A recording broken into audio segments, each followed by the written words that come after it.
Price the lord. ಇಂದಿನ ವಾಚನದ ಧ್ಯಾನಕ್ಕೆ ತಮಗೆಲ್ಲರಿಗೂ ಸ್ವಾಗತ. ಇದನ್ನೆಲ್ಲ ನೀನು ಯಾವ ಅಧಿಕಾರದಿಂದ ಮಾಡುತ್ತಿರುವೆ? ನಿನಗೆ ಈ ಅಧಿಕಾರವನ್ನು ಕೊಟ್ಟವರು ಯಾರು? ಈ ಪ್ರಶ್ನೆಯನ್ನು ಮುಖ್ಯ ಯಾಜಕರು, ಧರ್ಮಶಾಸ್ತ್ರಿಗಳು, ಸಭಾ ಪ್ರಮುಖರು ಯೇಸು ಸ್ವಾಮಿಯನ್ನು ಕೇಳ್ತಾರೆ.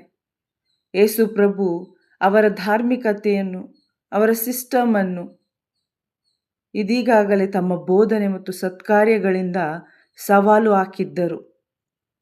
ಫರಿಸಾಯರ ಕಪಟತನವನ್ನು ಎತ್ತಿ ತೋರಿಸಿದ್ದರು.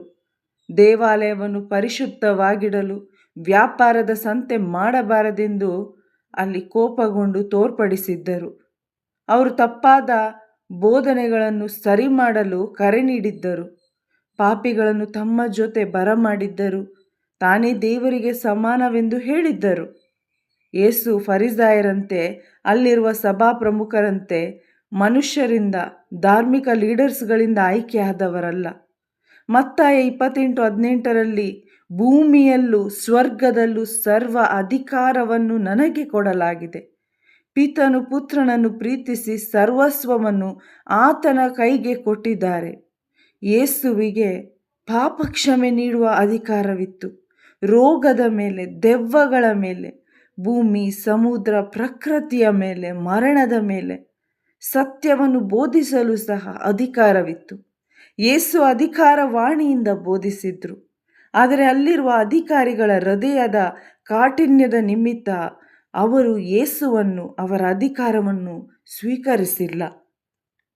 ಸ್ವರ್ಗಾರೋಹಣವಾದ ಯೇಸು ಆ ಅಧಿಕಾರವನ್ನು ತಮ್ಮ ಶಿಷ್ಯರಿಗೆ, ಪವಿತ್ರಾತ್ಮ ಸ್ವೀಕಾರ ಮಾಡಿದ ಪ್ರತಿಯೊಬ್ಬ ವಿಶ್ವಾಸಿಗೆ ಕೊಟ್ಟಿದ್ದಾರೆ.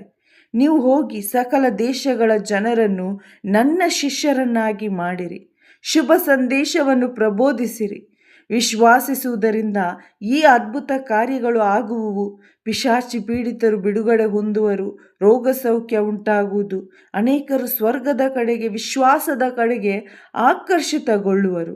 ಪ್ರಿಯರೇ, ನಮ್ಮೆಲ್ಲರಿಗೂ ಯೇಸುವಲ್ಲಿರುವ ಅಧಿಕಾರ ಮತ್ತು ಅವರ ಶಿಷ್ಯರಾದ ನಮಗೆ ಯೇಸು ನೀಡಿದ ಅಧಿಕಾರದ ಸರಿಯಾದ ಮನವರಿಕೆ ಆಗಬೇಕು. ಆಗ ನಾವು ಪವಿತ್ರಾತ್ಮ ಪ್ರೇರಿತರಾಗಿ ಪ್ರಾರ್ಥಿಸುತ್ತೇವೆ. ಸಂತ ಯೂದನು ಇಂದಿನ ಮೊದಲ ವಾಚನದಲ್ಲಿ ಹೇಳುವಂತೆ ನಾವು ಕೂಡ ನಿತ್ಯ ಜೀವ ಕೊಡುವ ಮತ್ತು ಪುನರಾಗಮಿಸುವ ಯೇಸು ಕ್ರಿಸ್ತರನ್ನು ಎದುರು ನೋಡುವವರಾಗ್ತೇವೆ. ಶುಭ ಸಂದೇಶ ಸಾರುವುದರ ಮೂಲಕ ಬೆಂಕಿಯ ಬಾಯಿಯಲ್ಲಿ ಇರುವವರನ್ನು ಸಂರಕ್ಷಿಸುತ್ತೇವೆ. ಕ್ರಿಸ್ತನ ನೇಚರ್ ನಮ್ಮ ನೇಚರ್ ಆಗಿ ನಮ್ಮ ಮುಖಾಂತರ ಪ್ರಕಟವಾಗುವುದು. ಆಮೇನ್. Praise the lord.